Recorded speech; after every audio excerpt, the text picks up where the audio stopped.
नमस्कार. नमस्कार. तुमचं नाव आणि गाव? अभिजित बापू सूर्यवंशी, राहणार शेवटी, तालुका शिरूर, जिल्हा कोल्हापूर. म्हशीला आमच्या होमिओपॅथिक चालता.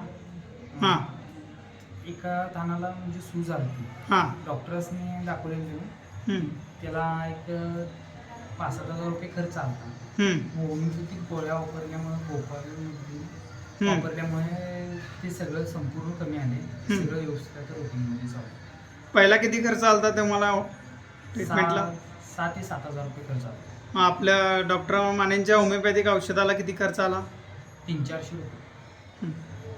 बाकीच्या शेतकऱ्यांना तुम्ही काय सांगू इच्छिता? होमिओपॅथिक वापरलेले म्हणजे फायदेशीर आहे, खर्चिक नाही. हां बरं, ठीक आहे. थँक्यू दादा.